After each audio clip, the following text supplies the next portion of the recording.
baca bismillah. Cuma kalau di tempat-tempat kayak di jeding, tempat kamar mandi atau apa itu dan nggak boleh baca bismillah dalam hati. Iya, nggak apa-apa dalam hati. Kalau menyebutkan nama Allah, Asmaul Mu'azzam, Kalau dalam hati boleh ya, Ustaz?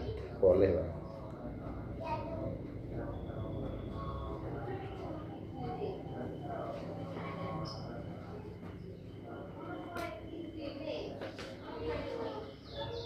Apa nih? Pas nih, mandi ini. Buat mandi. Buat mandi.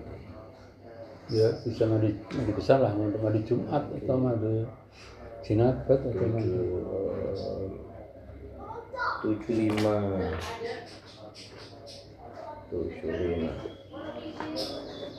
Monggo Pak, kopi nih Pak. Ini kan iki, kan gini kan kopi nih Pak. Monggo Pak, monggo. Tunjuk Pak. Oh Pak, monggo Pak. Kalau boten ngopi Pak, boten ngopi susu. Kalau ini nyantu kopi. Oke, monggo Pak. Ya ngoten aku ngantuk ya Ustaz. Oke.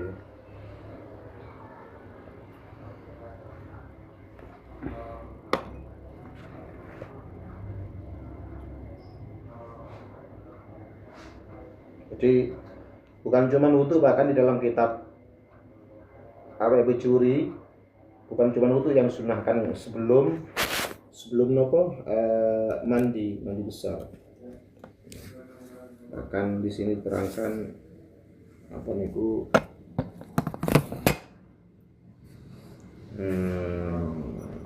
kumur-kumur, istinsyak, menghirup air sama disunahkan.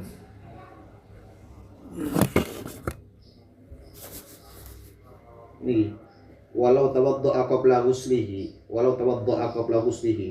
kalau seseorang itu wudu sebelum mandi, walau tawaddu'a, kalau seseorang itu wudu sebelum mandi, ahdatsa, kemudian hadas, qabla ayaghtasila lam yahtaj ila i'adatihi kama qala Qur'an. Artinya kalau sudah katakanlah ya wudu kemudian hadas, katakanlah ngapunten nguyuh atau ngentut misalnya, kemudian mandi besar, maka di sini terangkan lam yahtaj ila i'adatihi kama qala Qur'an, artinya tetap mendapatkan kesunahan. Misalnya ini terkait dengan wudu, disunahkan wudu kan, misalnya wudu sebelum mandi, kemudian setelah wudu walau tawaddu'a qabla ghuslihi, sebelum mandi wudu, kemudian hadas qabla ayatas, sebelum mandi lam yahtaj ila, tidak usah mengulangi wudunya.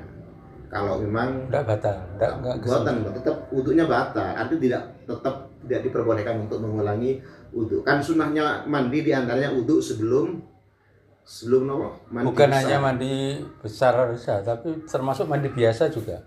Boten niki teng mriki kan mandi besar. Oh iya. Artinya sebelum mandi besar wudu, kemudian sebelum mandi kok hadas, maka tidak perlu untuk mengulangi wudu lagi. Artinya berarti walaupun hadas setelah wudu itu tetap mendapatkan kesunahan, dan artinya tidak usah mengulangi lagi. Kita ngeriki. Itu terkait, ini penjabarannya terkait artinya kesunahan wudu, Mbak.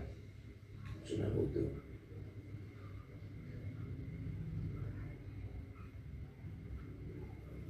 Berarti kalau untuk mandi besar itu yang wudunya itu niatnya untuk mengangkat. Tapi kan perbedaan ulama nih, ini menurut pendapat Imam Romli. Wa qala Ibnu Hajar tutlabu i'adatuhu. Menurut Ibnu Hajar tetap harus wudu lagi. Tutlabu i'adatuhu.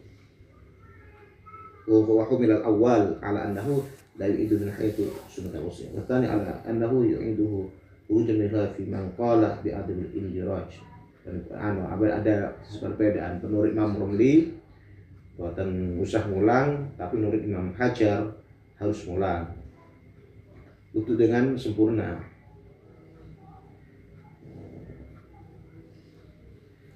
Ini karena termasuk apa itu wudu pada saat mandi tadi, sebelum mandi tadi itu diniatkan mengangkat hadas besar atau adat kecil Ustaz. Kan wudu itu mengangkat adat kecil. Ngeten kalau niatnya begini.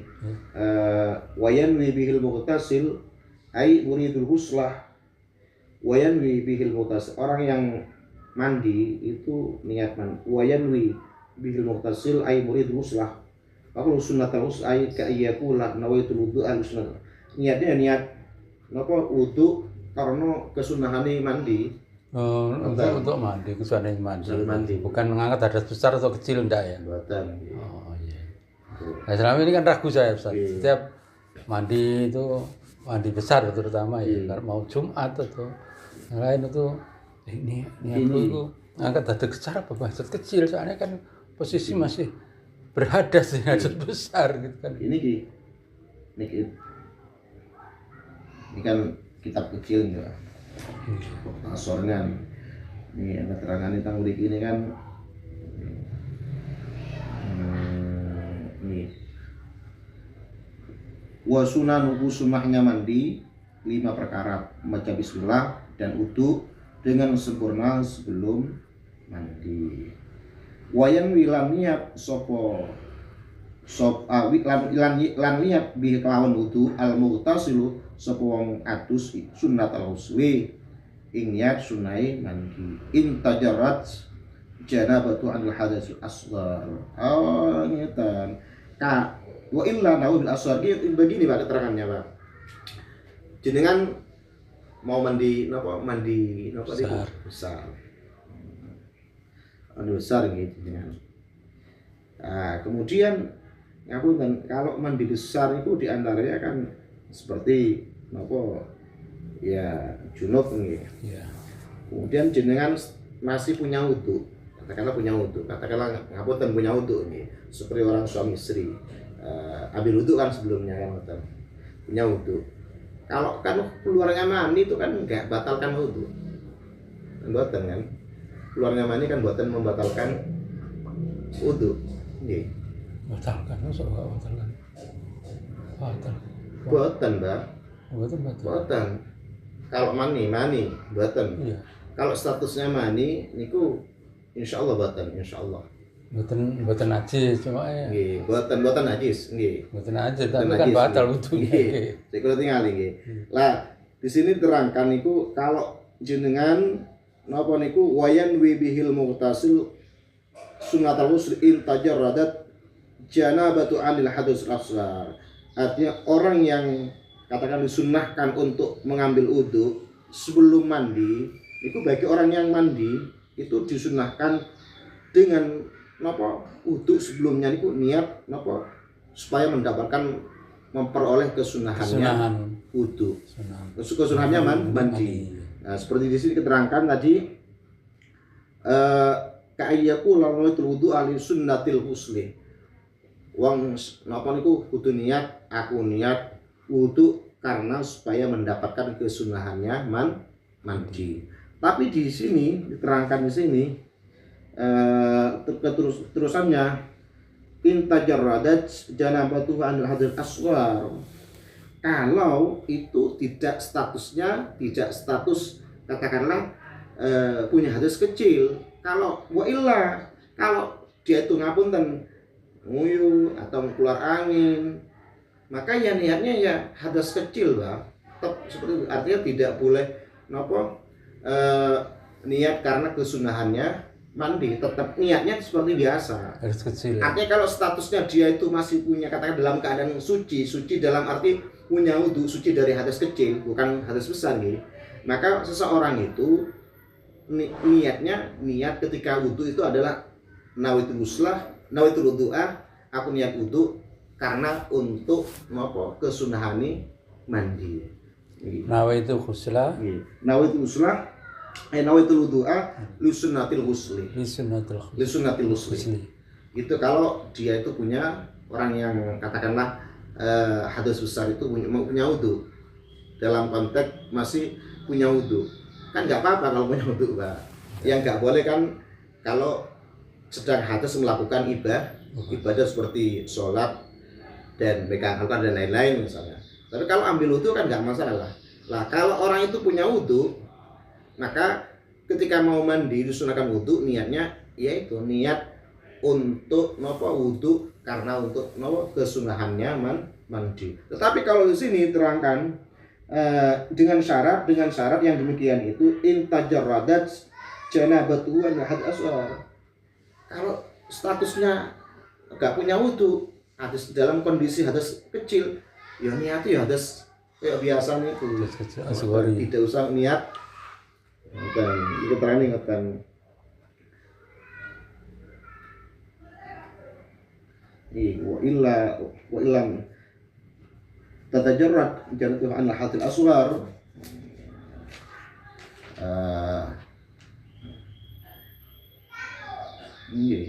nawabil asghar boten tetap niat niat menghilangkan hadas kecil Pak. Kecuali memang punya wudu.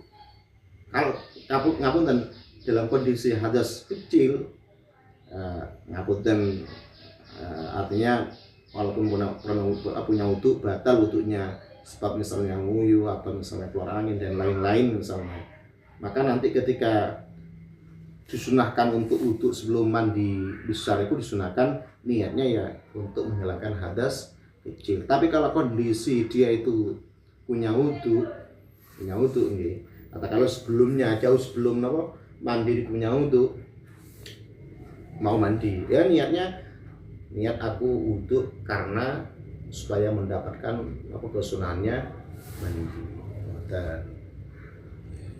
Tapi lebih gampangnya, tapi orang ngapunten tiang niku pada umumnya kalau sudah hadas besar biasanya sudah niku hadas kecil, apalagi ngapunten seperti ngapunten ya seperti hubungan suami istri ya pada umumnya ya hampir pasti lah.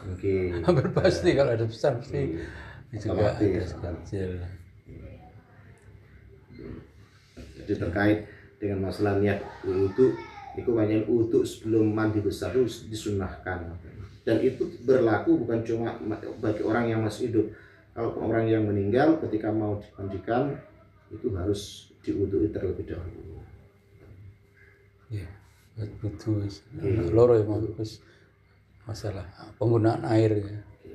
Pun clear penggunaan air sama saja.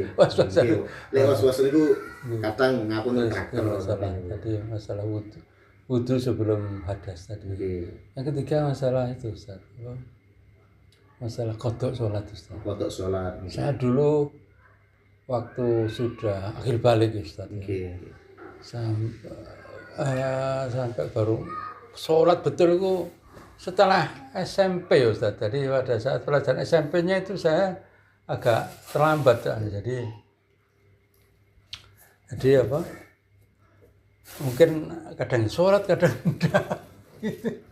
Terus mungkin karena enggak ngerti atau memang karena ya lalai atau gimana ya.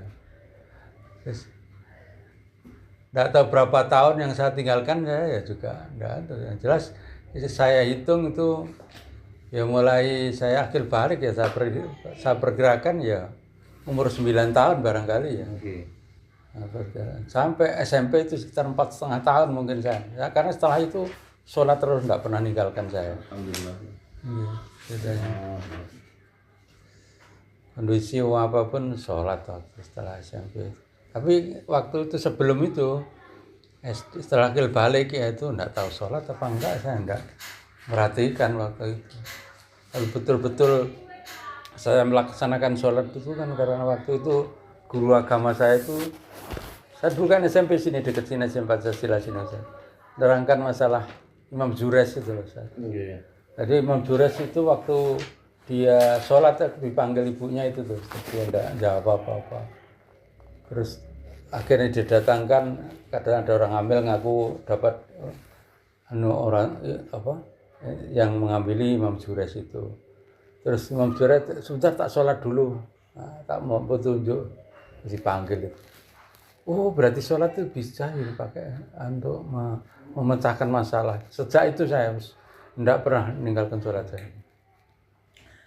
Berarti yang dipertanyakan jenengan itu tentang katakanlah sholat yang pernah ditinggal, itu cara Harus dikodok atau cukup tobat kan ada dua pendapat kalau tidak salah itu.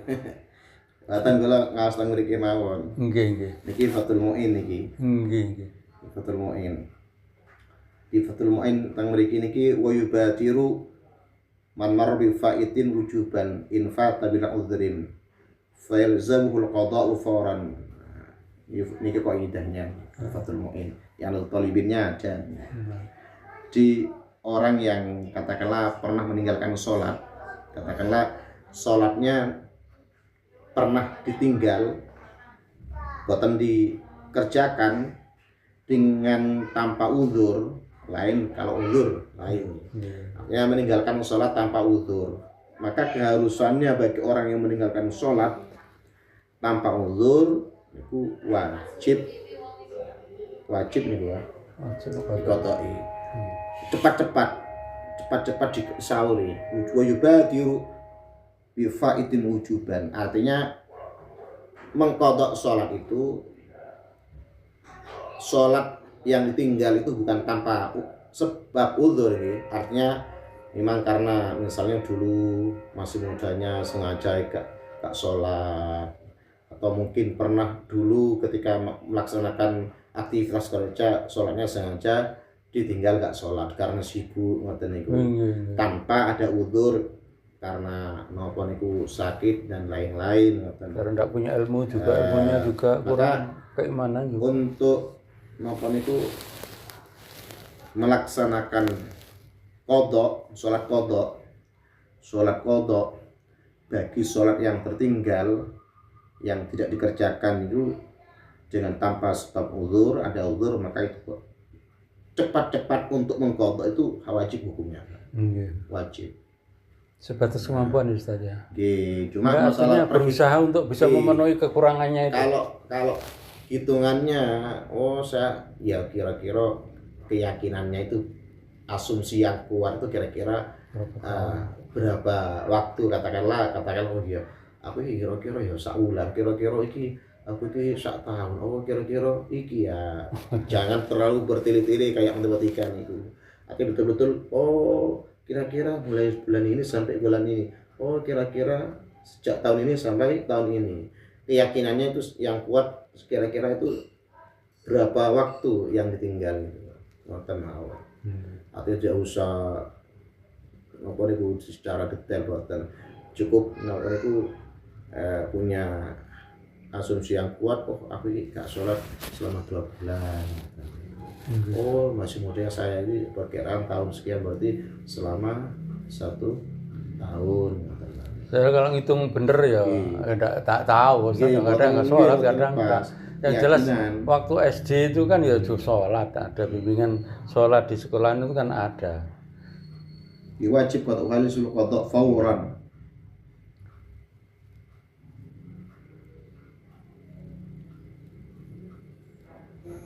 Yang penting berniat Ustaz ya, niat ya.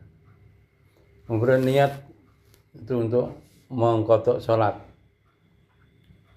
Untuk sholat.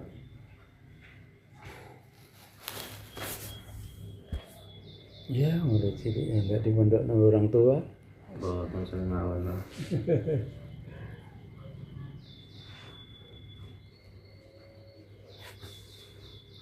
Ya untungnya sih gumbul-gumbul ngono bener asik ke wong kang saleh kumpulana itu kan waras niku. Gak gumbul wong sing apik-apik ngono kira-kira ya ninggal salat, minum barang kira-kira. Tapi kalau qadha itu tidak mengenal waktu, Pak. Tidak tertentu, artinya tidak terkait dengan waktu. Waktu-waktu yang dilarang, tidak terikat itu Ustaz ya. Kalau waktu itu. Ya pada umumnya memang kalau orang dari kalangan ahli sunnah wal jamaah atau katakanlah NU itu memang wajib. Tapi kalau dari kalangan Muhammadiyah umumnya enggak Ustaz. Cuma seperti Adi Hidayat, terus apa itu Bahasa Lama, kelihatannya enggak gitu. Betul wajib ngoten nggih. Betul wajib, yang penting bertobat aja udah. Boten, Pak. Terangnya Adi Hidayat seperti itu. Di semuanya kan ini kan kan undang-undang kita. Ini semuanya tobat. Semuanya memang harus tobat. Artinya terhadap maupun itu dosa-dosa atau kekhilafan yang pernah kita kerjakan. Itu kan konteksnya kan masalah dosa.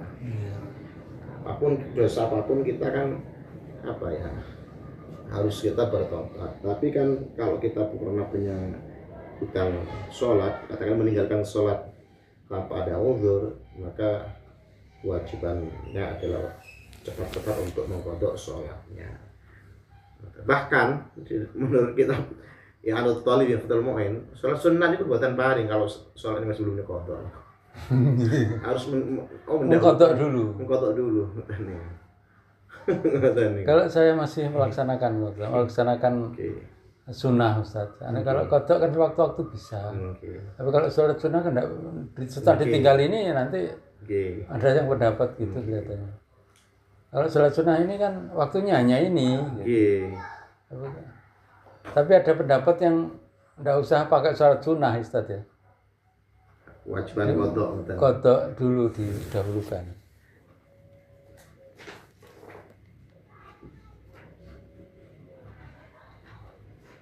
Niki kitab karangan ini gurunya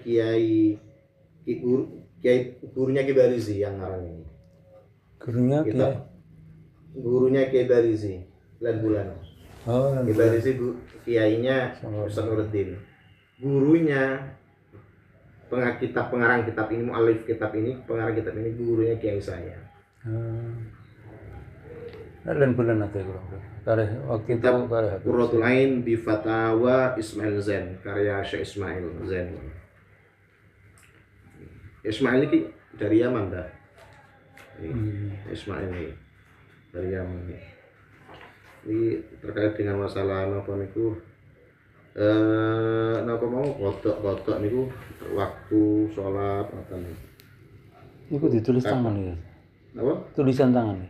Mboten tangan niki. Cetakan ya. Masjid. Cetakan. Nggih. Cetakan niki. Masjid.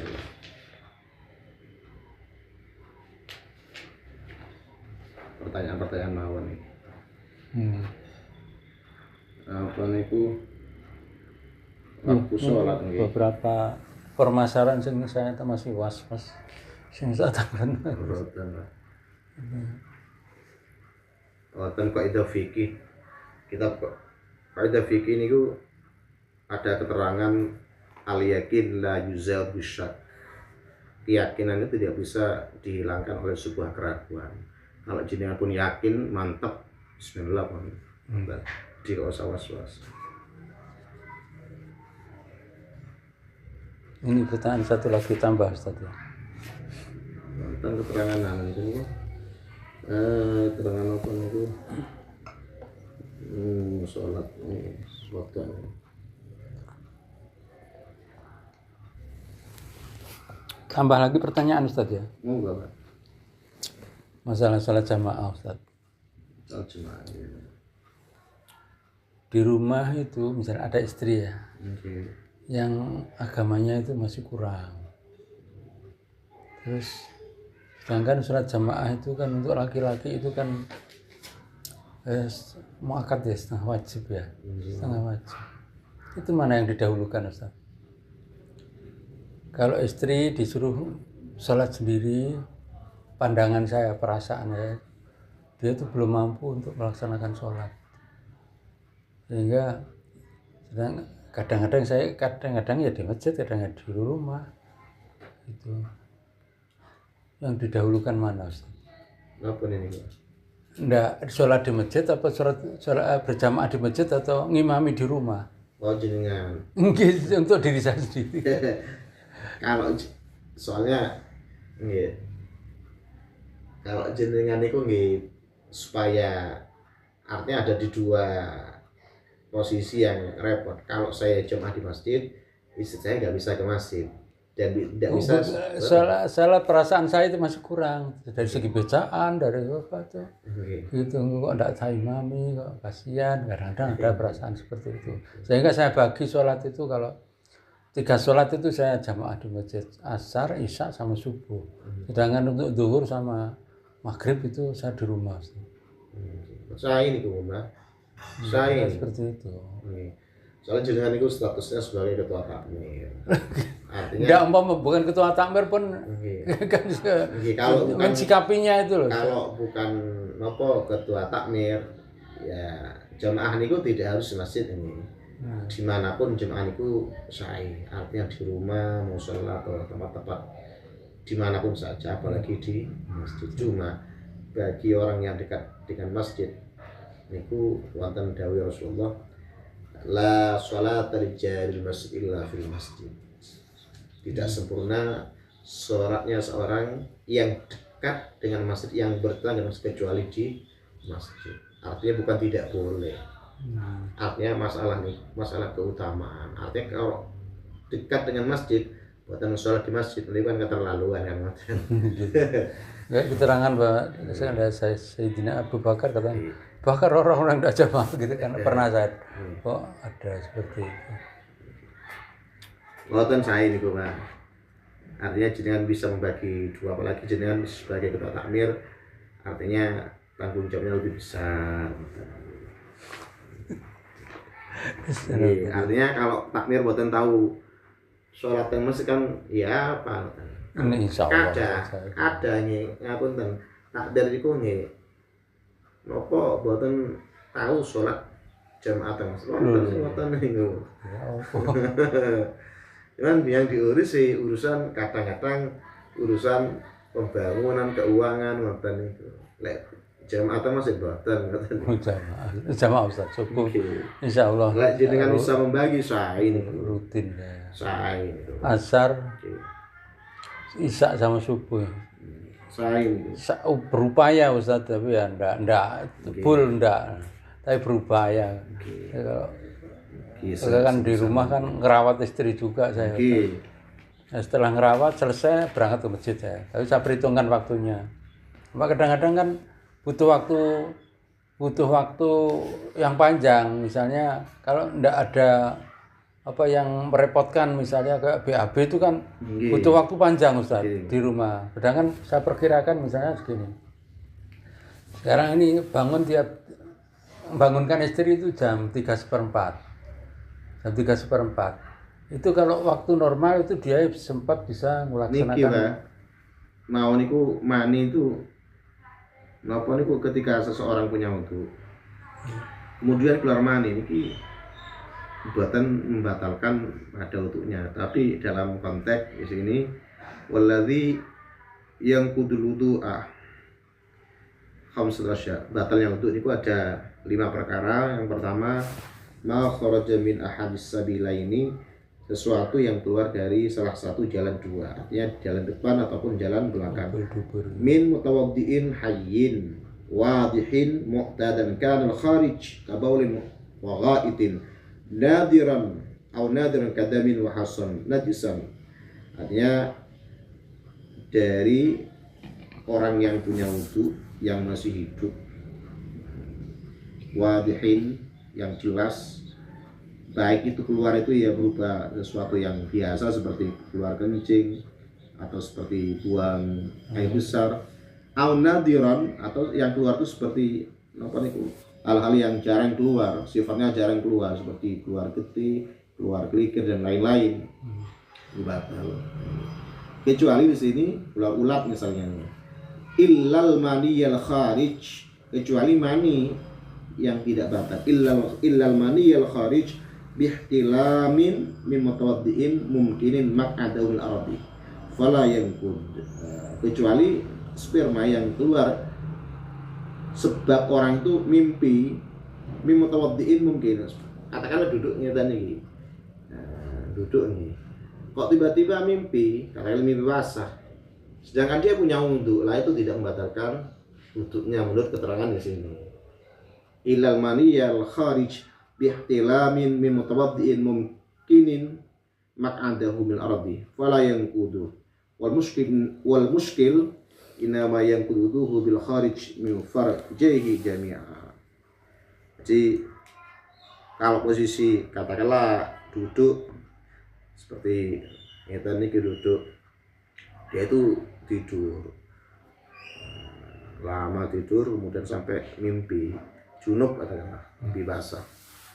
Nah itu kalau punya wudu, kalau duduknya menetapkan pantatnya seperti apa ya, buatan goyang, buatan ini kan buatan batalkan, kalau keluar mani buatan batalkan wudu. Tapi seperti itu ini yang jarang, yang jarang.